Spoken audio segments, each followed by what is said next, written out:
Eu fazia o meu doutorado com células-tronco para tentar ver se as células-tronco conseguiam curar a distrofia muscular. Então eu trabalhava com células-tronco de gordura, de tecido adiposo, e aí a gente fez todo um projeto que avaliou se elas poderiam ser um alvo para terapia com células-tronco. Quando a gente tinha um canil de cachorros, onde a gente tentava, então, curar esses cachorros que têm distrofia muscular com células-tronco. Esses cachorros nasciam, então, com distrofia muscular, a gente não fazia esses cachorros serem doentes, né? E a gente, então, tentava usar as células-tronco para curar esses cachorros que tinham a mesma distrofia que tem em humanos. Quando nasceu uma ninhada que tinha um cachorro que ele tinha o defeito genético, mas ele não apresentava doença. Ele era quase normal, comparado com os outros que são super doentes, mas ele não apresentava doença. Ele não tinha problema genético, como todos os cachorros tinham. E isso intrigou muito a gente, né? A gente teve que fazer o teste de DNA nele umas 5 vezes, porque não acreditava que aquele cachorro tinha o problema genético, né? E aí, desde lá, sempre a gente se perguntava, né? Por que esse cachorro é diferente dos outros? Por que ele é normal, mesmo sendo que ele tem o mesmo defeito no DNA do que os outros cachorros? E até que ele teve vários filhotes, porque ele conseguia cruzar, né, com as fêmeas. E aí, um desses filhotes também apresentou esse fenótipo, essa coisa que ele não conseguia, essa característica, né, que mesmo tendo, então, a mutação, ele não tinha a doença. E com isso, mostrou que pode ser uma coisa genética, né? Que ele estava passando, então, para o filho uma característica que ele tinha, que conseguia compensar a presença da doença nesses cachorros. E aí eu fiquei muito intrigada, né? Falei, porque se você conseguisse descobrir o que esse cachorro tinha, podia ser uma cura pros meninos com Duchenne. Porque se você consegue, se você descobre por que ele tá conseguindo passar por cima desse defeito genético, você conseguiria, então, curar a doença dos meninos. E só que aí que vem o problema, porque trabalhar com cachorro é muito difícil. Porque os modelos todos que todo mundo usa é camundongo, rato, coelho, peixe. Hoje se usa muito peixe. E cachorro não é muito usado. Então, quando a gente começou a pensar em fazer essa comparação, de saber por que eles, então, estavam escapando. A gente fala que eles escapam, né? Escapando da doença. A gente tinha que ver, então, procurar alguma técnica genética para mostrar por que eles eram diferentes. E não tinha disponível. Porque no modelo não é muito usado, né? O cachorro.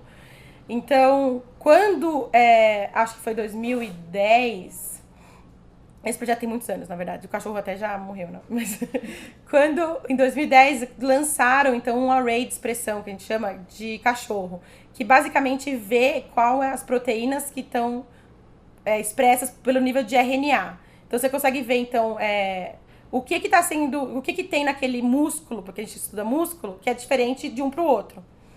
E aí foi que então a gente teve a colaboração com o Sérgio Verjovski, porque a gente já colaborava com ele há muito tempo, né, com outros projetos aqui. E aí o Yuri, que na verdade ele era um doutorando na época de lá, ele sabia tudo de fazer array. Então eu fui lá bater na porta do Yuri, fiz: Yuri, você me ajuda? E aí a gente resolveu fazer então esse array de expressão para comparar o músculo mesmo, ver o que tinha diferente no músculo, né, em relação ao mRNA, RNA mensageiro. E na época, a gente doa os cachorros normais, né? Todos os cachorros normais que nascem, a gente doa. E tava espalhado pelo Brasil inteiro. Então eu tive que viajar pessoalmente, assim, pra Brasília e pra pegar a amostra do músculo desses cachorros mesmo. E... pra comparar. Então eu viajei pra Brasília e tudo mais pra pegar a amostra dos cachorros normais, porque eu tinha que comparar, então, os cachorros que escapam, né, com os cachorros normais e com os afetados, os que são doentes. Porque comparando os doentes, os normais e os cachorros que escapam da doença, a gente poderia ver o que tem de diferente no músculo dos que escapam da doença, que não tem nos que são doentes, certo? E ver se isso é igual ou diferente do normal. Porque se for igual ao normal, é porque ele tem alguma coisa que seja igual ao normal que faz ele ser normal. Mas se for diferente, é porque é um mecanismo que compensa. Então, ele tá até do normal ele é diferente, porque ele tá compensando, então, esse problema que ele tem no músculo. Quando a gente correu esse array, a gente descobriu que tinham 66 genes que estavam diferentes entre os cachorros que escapam da doença e os cachorros que são doentes, afetados, né? E entre eles tinha só um gene que estava no mesmo nível do normal, que a gente achou que era o gene. E apostamos todas as nossas energias nesse gene. E aí foi daí que eu tinha que estudar para provar que esse gene era o gene mesmo, né? E foi aí que então a gente fez a colaboração com Harvard, que era do professor Lewis Kunkel, né, que é de Boston. E eu fui para Harvard durante meu doutorado para testar no zebrafish, no Paulistinha, se esse gene fazia diferença no peixe, porque tem um peixe que tem distrofia muscular. E aí fazia uma diferença, não era assim um absurdo, super legal, mas ele conseguia assim melhorar um pouco a doença do peixe. Aí eu não tava convencida. Ninguém tava. Ninguém achava que esse era o gene e na verdade a gente achava, mas a gente não tava convencido porque vendo o cachorro como ele era bom, se fosse uma coisa que fosse extraordinária, ia fazer o peixe ficar bom. E o peixe tava lá mais ou menos. E o peixe não tava assim curado, mas ele tava bem. E aí, eu não sei, eu achei que tinha que ter uma explicação genética. Assim, porque como o cachorro passava pro filhote, tinha que ser uma coisa mais forte do que só RNA. Eu sou muito mais, assim, genética, né? Eu acho que tem que ser uma coisa que tá passando de DNA. E aí, eu fui procurar como é que eu podia provar por DNA, né? Que isso acontecia. E aí, eu acabei meu doutorado, né? Defendi com célula-tronco, defendi o doutorado. E aí, o Kunkel, como ele gostou de mim quando eu fui pra lá, ele me convidou, então, pra fazer um doutorado, um pós-doc lá. Então, eu mudei pra Boston e levei as coisas daqui. Continuei a colaboração com a USP, né, claro. E aí, fui continuar o estudo lá pra fazer essa parte genética, porque ninguém faz genética de cachorro aqui no Brasil, né? E não tinha o zebrafish aqui também na época. E aí, quando eu fui pra Boston, eu fui procurar alguém que então me ajudasse a fazer essa parte do cachorro. Aí eu tinha uma pesquisadora do Broad Institute, né, que é do MIT e Harvard, que ela trabalha com genética de cachorro mais evolução. Então ela vê como é que o cachorro veio do lobo, né? Como é a diferença, é muito, muito legal. A diferença entre raça, por que uma raça mais parece com uma outra que da outra. E faz, assim, hardcore genetics, sabe? Faz whole genome sequence. O nome dela é Kirsten. Acho que fala Sherstin, porque ela é da Sweden. Sweden é Suécia, né? E aí eu fui e mandei um e-mail pra ela. Falei, olha, eu tenho um cachorro que é assintomático, não tem a doença, e eu preciso estudar e não sei como fazer isso, porque, né, só você sabe. E aí, na época, assim, não tinha quase genoma de cachorro, foi, sei lá, 2011. E aí eu bati na porta dela e falei, vou ter que convencer essa mulher a me ajudar, porque se não for ela, ninguém vai fazer. E aí eu fui lá e aí ela tava começando a trabalhar com o cachorro pra estudar doença humana, que era isso que eu tô fazendo, mas pra câncer. Então eu fui lá, então ela gostou do projeto e aí no começo não dava pra fazer assim, genoma completo, né, sequenciar o genoma completo. Tinha técnica, mas era caríssimo, a gente não conseguia fazer. E a gente resolveu fazer então um estudo de linkage, que é um estudo de associação. Então a pergunta era, o que o Ringo, né, que é o cachorro, o pai assintomático, passou pro filho que não passou pro resto? Porque o problema desses estudos é que assim, você tem que ter eles chamam de poder, né, o power, que você tem que ter uma estatística. Como a gente já tinha 2 cachorros, é muito difícil fazer estatística com 2 cachorros. Então a gente balanceou como? A gente pegou esses 2 cachorros e balanceou com 33 do outro lado. Porque aí, como você tem muito do outro lado, a chance do Ringo ter não passado para os outros é muito baixa. Então, foi assim que a gente conseguiu, então, ter uma estatística significativa, né? Então, eu vim pra cá, peguei as amostras dos cachorros, a gente levou pra lá e fez esse estudo que chama SNP Array, que é, de novo, um array que a gente fez aqui com o Verjovski, mas é só de DNA, pra ver qual que é a diferença genética de SNP que tem entre os cachorros, que mostra, então, o que o soufflé tem que é igual ao Ringo, que é o filhote tem igual ao pai, que os outros 33 não tem. Que poderia explicar, então, por que esses 2 estão, né, melhores do que os outros. Aí corremos o array de novo, e aí saiu lá o mapa genético dos todos. O cachorro tem 38 cromossomos, né, par de cromossomos. Saiu lá, onde tá que o Ringo tem igual ao soufflé e que não tem igual aos outros. E a gente também fez um outro estudo que chama IBD, que é Identity by Descent, que mostra se esse haplótipo, que é a região que tinha igual, se ela tava mesmo vindo de um ancestral comum, né? Se veio de um cachorro ou se já tava no canil, enfim. É que assim, a gente viu que isso foi introduzido no canil por um cruzamento de um cachorro normal. Aí chegou o mapa genético, né? Então a gente correu o array e foi procurar então o que o pai tinha passado pro filho, que não tinha passado pros outros 33 filhotes dele. Quando eu fui olhar, não tava lá o gene que eu tava estudando. Não era no cromossomo que eu tava estudando. Aí foi, assim, um balde de água fria na minha cabeça. Porque a gente tinha feito peixe, já tinha estudado um monte aquele gene e não era. Não tava lá. O gene que eu tava estudando era no cromossomo 9 e a ligação que tinha do haplótipo associado ao não ter doença, que o pai passou pro filho, era no 24. Aí eu lembro do dia, assim, eu falei, gente, não é possível. Porque o que eu vou fazer agora, né? Porque não. Bom. Quanto tempo você já estava estudando? Eu tava fazendo. Olha, a gente já tava. Pelo menos os. Olha, foi comecei em 2010. Pelo menos uns 2 anos. Que eu tava atrás desse. A gente tava procurando qual era o mecanismo. Já tinha procurado droga que podia estar interagindo com o gene lá e. Puf! Né? Porque, assim, poderia. Não é que a gente descartou. Não é que assim, tipo, corta, sai, tchau. Pode ser que seja um efeito secundário. Pode ser que esse gene que a gente tem estudado tenha um papel nessa condição, nessa salvar o cachorro da doença. Mas não é a base genética. Frustração de 2 anos de trabalho, quer dizer. Foi. Até me dá arrepio. Só de lembrar, assim. Foi uma tristeza. Pra mim, assim, foi. Porque ia ser, pra mim, assim, pensando, ia ser muito mais fácil. Entendeu? E aí a gente vê, assim, eu pensei, vou publicar do jeito que tá. Porque não é que tava errado. Entendeu? Eu podia falar, olha, eu achei esse gene aí, funciona, o peixe tá lá mais ou menos e. Mas não. Assim, eu pensei assim, eu vou até o fim com isso, sabe? Porque não dá, assim. Eu não sei se você. A gente vê a competição que é lá em Boston, entendeu? É uma competição absurda. E assim, eu fiquei 2 anos lá e eu fiquei 4 anos e meio no final. E só publiquei agora. Entendeu? Não é fácil, sabe? Aí eu pensei assim, bom, vamos lá e vamos ver o que tem nesse cromossomo 24, porque talvez, né? Aí eu tive que voltar pro array, pro primeiro, lembra? O primeiro experimento que a gente fez com o Sérgio Vejovski? Eu voltei pro primeiro experimento e olhei naquela lista dos 66 genes e procurei, então, o que tem nessa lista que tá no cromossomo 24, que era, então, o que o Ringo tinha o sofá em comum, né?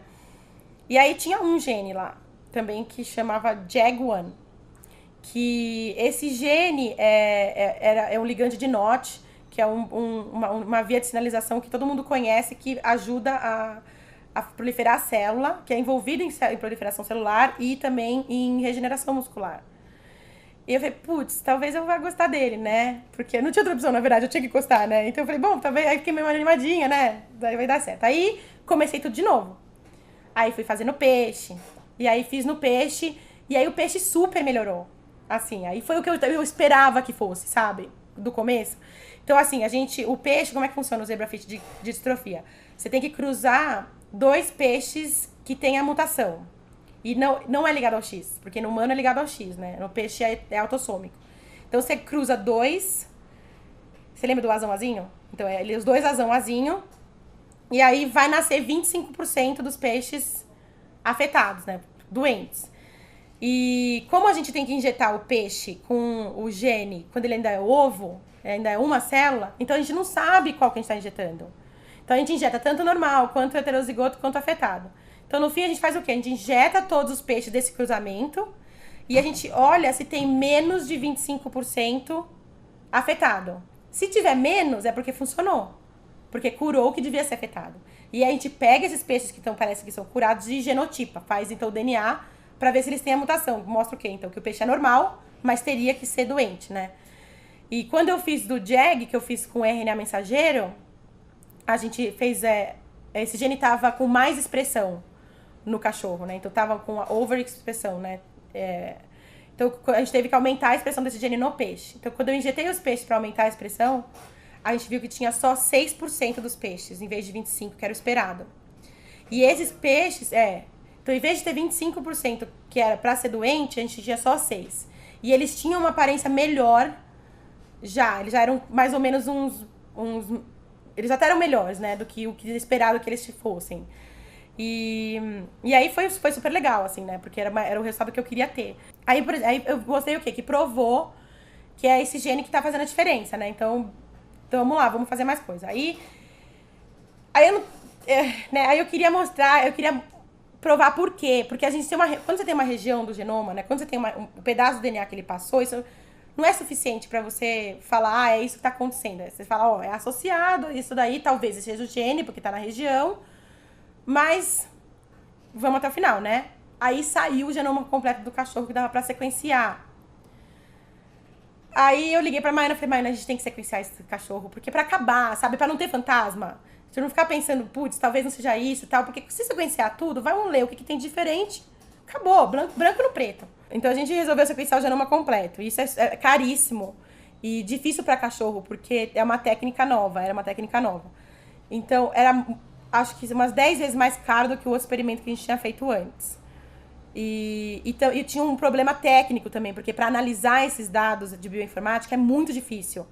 Porque você não tem com o que comparar. Porque o humano, por exemplo, você sabe o que é normal, o que não é, você sabe que algumas populações têm uma genética diferente das outras, cachorro não, é tudo novo. Então, a gente sequenciou 3 cachorros, né, que era o Ringo, que é o cachorro que escapa da doença, o filho dele que também escapa, e um outro que tinha essas características clássicas da doença, que era então afetado, para de novo perguntar o que o Ringo passou para um cachorro, o Soufflé, que não tinha doença, que não passou para o outro, que era doente. E aí, quando a gente sequenciou esses 3 cachorros, sai um monte de dados, né? E aí o problema é analisar. E aí a gente juntou lá no Broad, né? Que também é o melhor centro de genômica do mundo, que tinha. Falei, se aqui não funcionar, não vai dar em lugar nenhum, né? E aí a gente arrumou um jeito lá de conseguir... porque saem muitas coisas, porque tem muitas variações genéticas, né? De diferente, que o Ringo, por exemplo, pode ter passado. Como os dois são filhos, é muito difícil, né? De você filtrar isso, né? Então, a gente conseguiu uma base de dados de um outro projeto da professora que estava sequenciando cachorro, para, então, filtrar coisas que são comuns ter em cachorro, algumas variâncias comuns, né? E aí teve que filtrar isso, depois procurar, então, o que o Ringo passou pro Soufflé, que não passou pro outro, e depois disso a gente teve que fazer um programa para essas variantes passarem pro genoma humano. Então, para descobrir aonde no genoma humano estava, pra gente poder estudar o que essas variantes poderiam estar fazendo. Então, foi um trabalho de informática, assim, absurdo. Eu não sabia fazer nada, programar nada, tive que aprender tudo do zero, pegar livro lá e ler, foi bem difícil. E aí, isso foi em 2013, final de 2013, que a gente conseguiu sequenciar. Mas aí tinham tantas variantes que a gente não sabia o que era, o que não era, que era muitos dados, né? Então, a gente resolveu olhar só naquele lugarzinho no começo que a gente tinha achado no experimento anterior do cromossomo 24, que era uma região que tinha 350 genes. E a gente foi lá naquela região, o que tinha, então, que ali que poderia estar... Porque como fazia sentido, né, dos dados anteriores, a gente começou a olhar por ali. A gente achou algumas variantes que elas estavam perto do gene que a gente tinha achado, então, no array de expressão lá do começo do Sergio Verjovsky. E essas diferenças genéticas que tinham perto do gene poderiam estar explicando por que o Ringo tinha uma expressão maior desse gene, tinha mais proteína desse gene do que os outros cachorros. E aí que veio a parte mais complicada, que a gente teve que olhar e explicar por quê. E mesmo provar que tinha alguma coisa que estava fazendo, então, aumentar a expressão desse gene. A gente descobriu que tem uma proteína que é exclusiva de músculo, que essa proteína ela faz, então, aumento de expressão de genes normalmente, que quando você tem essa variante que o Ringo tem no DNA, essa diferença no DNA, ela gruda. E ela gruda só no Ringo. E nos cachorros que não tem a doença. Então, ela grudando lá, que prova, então, que aumenta a expressão do gene. Tem uma proteína que chama miogenina, que ela faz o quê? Quando ela gruda, aumenta a expressão de gene. Só em músculo. Aí, o que foi a loteria? Foi que essa mutação, essa diferença do DNA que o Ringo tem, faz um novo sítio para essa proteína grudar. E só ele que tem. Então, aí provou, então, que é por isso que tem aumento da expressão do gene. Então, provavelmente, enquanto a distrofina atua na formação do músculo, no caso, na não formação quando tem o problema, o Jagged One atuaria, então, na recuperação. É o outro mecanismo. É distrofina independente. A gente também pode falar de como vai funcionar a terapia. Então, as terapias de Duchenne hoje tem duas vertentes, assim. Uma é colocar a distrofina de volta. Que é você, então, porque tá faltando uma proteína, vamos, então, colocar de volta e ver se vai funcionar. Então, essa é uma parte. A outra parte é a distrofina independente. Que é, então, você tentar fazer alguma coisa que melhore o músculo, mas que não dependa da distrofina. Então, com esses cachorros, a gente conseguiu provar o quê? Que eles têm um músculo que é funcional, funciona, independente da distrofina. Então, esse mecanismo do JAG1, que é esse gene que a gente achou, ele é independente de distrofina. Ele vai atuar, então, aumentando a proliferação de célula, que a gente mostrou. Então, porque esses cachorros, o Ringo e o Soufflé, têm uma proliferação de célula maior. Então, essas células, como, por exemplo, quando você vai correr no parque. Você corre no parque, você tem uma lesão muscular. Então, o seu músculo regenera naturalmente. Você tem aquela dorzinha e tal, mas vai se regenerar porque tem célula-tronco no músculo, que vai regenerar o seu músculo. O que acontece com o paciente que tem distrofia muscular é que esse músculo degenera constantemente. Então, as células não dão conta de regenerar. Porque não é tão rápido, né, o mecanismo de regeneração. Então, a nossa hipótese é o quê? Que como a falta de distrofina no músculo leva, então, a uma degeneração progressiva do músculo, o JAG1, então, vai compensar essa degeneração, fazendo as células se dividirem mais e vai estar num caminho paralelo, tentando recuperar esse músculo que está se degenerando progressivamente. Voltando para a pesquisa anterior, você estava naquela etapa em que você fez o sequenciamento completo, olhou o cromossomo 24, daí você tinha que ainda provar. E acho que faltou só dizer que você provou em ratos, é isso? Não, esse caminho? Então, o que a gente fez foi, a gente mostrou que aquela variante que tem no ringo, aquela diferença no DNA que tem no ringo, que estava, então, levando a expressão aumentada do JAG. E a gente fez isso em célula mesmo. A gente fez em cultura de células de camundongo. E humano. A gente fez camundongo e humano. A gente mostrou que é isso, então, que está fazendo aumentar a expressão do gene, né? E que por isso as células do ringo dividem mais. A gente mostrou que elas dividem mais também. Pensa o seu esforço desde o começo. Esse projeto é um projeto de 10 anos, entendeu? E a gente ralou, assim, não só eu, Maiana.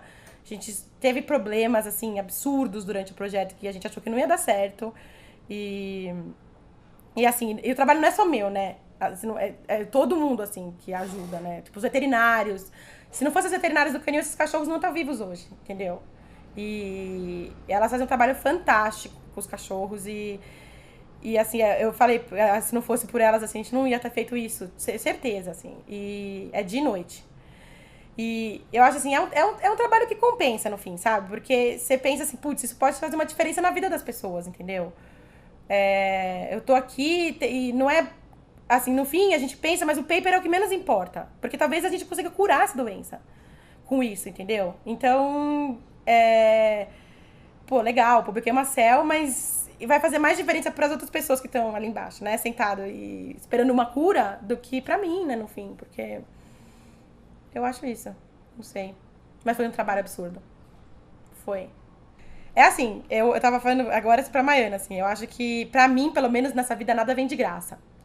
Entendeu? É sempre trabalho suado, sempre difícil, assim. Então, foi um trabalho, assim, de 10 anos, intenso, mas compensa. Eu gosto. Agora me diz esse pulo do gato para virar uma terapia, de fato. O que vai acontecer agora é o seguinte, a gente vai procurar, então, alguma droga que que atua, então, nesse gene, né, nessa via do JAG, e vai testar em camundongo, em peixe, em célula, em camundongo, para ver se aumenta a expressão do JAG. E aí depois, então, poder usar essa droga, então, em humanos. Mas nunca se sabe, né? Às vezes o gene não tá na região que você pensava que era. Então... Aí a gente chora e começa de novo. Chacoalha que nem cachorro, assim, quando sai da água. Chacoalha, não é? E o que é ser uma jovem pesquisadora? Eu quero que você fale para as pessoas quantos anos você tem e por que você conseguiu uma coisa tão importante tão cedo. Eu tenho 33 anos e eu comecei a trabalhar no laboratório da Maiana com 18, quando eu entrei na biologia aqui da USP. sempre quis fazer isso, né? Então, eu acho que é trabalho duro, assim, sabe? Você ter gostado do que você faz e assim, ter espírito de equipe mesmo. Porque, assim, eu não conseguiria fazer se eu fosse lá bater na porta da mulher do Broad, entendeu? Eu não ia conseguir fazer nada se eu não fosse lá bater na porta da Shirley e falasse, eu preciso fazer isso. Eu não sei fazer isso, eu preciso de ajuda. Então, tem que saber o seu limite. Tem que saber. Eu não sei fazer isso, ele sabe. O Verjovski sabe fazer array, o Yuri sabe fazer array. Então, me ajuda pra fazer. Então, tem que conseguir trabalhar em equipe. Esse projeto é trabalho em equipe. E eu acho que hoje em dia não sai nenhum paper grande de revista Cell, Science, Nature, se for num laboratório só. A gente vê isso lá em Harvard direto, assim, não sai. Porque tem que combinar, não é todo mundo, ninguém sabe tudo, né? Eu acho assim, a lição que tem desse paper é assim, que o pessoal de Boston falou pra mim, que é persistência. Foram 10 anos e eu poderia, teve vários pontos assim que eu poderia ter publicado um paper pequeno e desistido. A gente teve uma revisão longa na Nature, desde outubro do ano passado. Foram, acho que 8 meses, 9 meses de revisão. Indo e vindo, respondendo pergunta de revisor. Um deles porque queria que a gente fizesse um experimento com camundongo transgênico que ia demorar 2 anos. E esperasse pra devolver.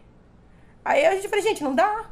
Entendeu? Porque tem que soltar esse resultado. Porque senão ninguém vai achar droga. Porque o legal da ciência, assim, você vai publicar, vai sair lá no PubMed, outras pessoas vão começar a trabalhar com isso. E talvez eles achem a cura mais rápido do que eu. Entendeu? Então, assim, a gente tinha que soltar esse resultado. E aí, a Nature demorou 9 meses e no fim negou. E aí, a gente mandou pra Cell e eles gostaram do trabalho e aceitaram e festa.